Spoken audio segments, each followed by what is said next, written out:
Right, let's go to the UK now, also struggling with high fuel power prices and economic concerns, and that'll be tantamount or top of mind for the new leader. Liz Truss is to become the next Prime Minister after Boris Johnson resigned in July after Partygate and other scandals. She follows Margaret Thatcher and Theresa May to become Britain's third female Premier. In a short victory speech today, Truss promised a bold plan to cut taxes and to deal with the energy crisis, dealing with people's energy bills, but also with the long-term issues, she said. To discuss, we're now joined by Lord Jonathan Oates, who is a British Liberal Democrat politician and a member of the House of Lords. Lord Oates, thank you for being with us. We appreciate your time. How is Liz Truss seen among opposition members like yourself? Is there a sense of respect, or are you hoping that she will be a political gift? Well, it's great to be with you. South Africa is very close to my heart, so I'm always very happy to be on SABC TV. Liz Truss is actually someone I knew in politics from her time as a Liberal Democrat when she was quite some years younger. As a university student, she was quite prominent in the Liberal Democrats, so I knew her a little then. She's obviously facing a very difficult political and economic situation. We've been through 4 prime ministers in just the last few years. We are facing, as you said, energy prices, cost of living crisis, and a real slide in real wages. So there's a lot she's got to come to terms with. Personally, I think that she is not the leader that the country needs. I think her agenda is not what the country's crying out for. Arguably, she's a good thing for my party and a good thing for the other opposition parties. But I think right now, with the real national emergency we're facing in terms of energy prices, I think that we'd really be better off with somebody who was going to take the decisions that are necessary to fix things. Is one of your big problems her plans to cut taxes when a recession looms? The person she was up against, Rishi Sunak, the former finance minister in our terms, he said that would lead to a harder recession or a more prolonged recession. That's right. And I think the idea of cutting taxes at a time when we're facing very severe inflationary pressures, we're facing incredible pressures on our National Health Service to the extent that elderly people are waiting hours and hours in critical conditions for ambulances to pick them up. And we have long waiting lists here.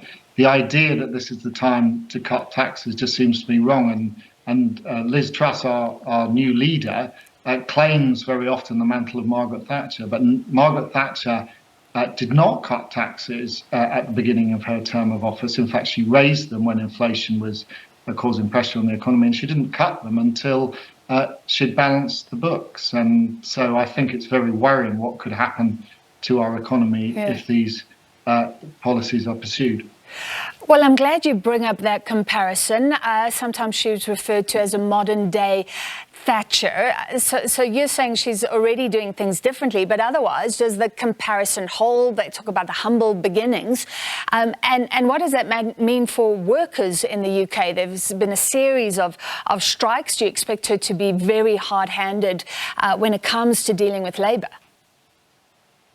Well, it's difficult to know how she will deal with these issues because, as I've said, workers are facing some of the most significant real terms cuts in their wages in decades. And many of those workers, particularly the ones in our health services and in other frontline services, have given so much during the COVID pandemic, taken so many risks themselves and worked so hard. And the government doesn't seem to have any answer to this. The kind of pay offers that are being offered in the National Health Service and to our transport workers, etc. Give us a little bit more insight into her as a political animal. You said she was once a member of your party, and there's been a more recent change. She voted to remain in the EU in 2016. How do you think she's managed to court the Brexiteers since then? Well, I think she's been very clearly fixed with her eye on the prize of the Conservative leadership for a long time, to be honest. And I think she's ensured she's fitted with what the membership require. And I think that's what delivered her the leadership. The great irony is, of course, that Rishi Sunak was a Brexit supporter. She was a Remain supporter, but she very quickly shifted. I think overall she's always been on the right. I mean, I found when she was within the Liberal Democrat Party, she was a very right-wing person. It never seemed quite the right party for her. But she's a radical and a contrarian. When she was a member of my party, she moved a motion at the party conference to try and abolish the monarchy, for example, which isn't a thing that a Conservative would be traditionally associated with. So I think she's obviously evolved her views, but I think she's always been a economic liberal fundamentally. But I think, unfortunately, during this leadership process, she's had to make so many unrealistic promises that she's going to come come down to earth with a big thump when she faces the reality of being in government. Yeah. Do you think she'll last longer than her predecessors? Well, I imagine she will last until the next general election, which doesn't have to take place until January 2025. My worry is, I don't think she'll last longer than that, by the way, but my worry is the damage that could be done to our economy by cutting taxes when we already have a massive deficit, when our currency is sliding already, and when we're in the grip of massive inflation. That seems to me extremely unwise, particularly in the context of public services, which are very much underfunded. Yeah. So it's a fairly bleak outlook. I think the public will give their verdict to the general election. I think the Conservatives will be out of power, but in the meantime, quite a lot of damage could be done. Right, and like you say, that'll help the left. Tell us about her relationship with Boris Johnson. And he's leaving, she's coming in. Some say she will be a continuation of his policies. Do you believe that?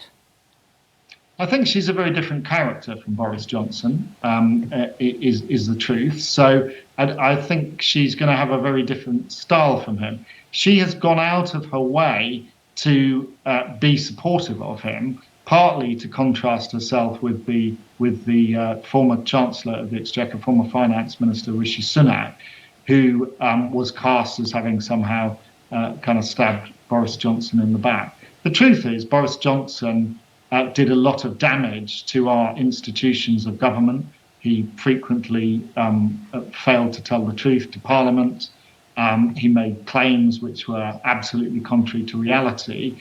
And, just like Trump in the United States, that sort of loose relationship with the truth is deeply damaging to institutions. Now, I don't think Liz Truss will be like that, but I think she has committed herself to such an unrealistic economic program that she's either going to end up breaking her promises or she's going to end up breaking our economy. And neither will be good to either our politics or our economics. But my preference would be that she breaks her promises rather than that she puts our economy in further jeopardy. All right. Well, we will watch closely, and thank you for your time tonight. Lord Jonathan Oates, member of the House of Lords in the UK. Thank you.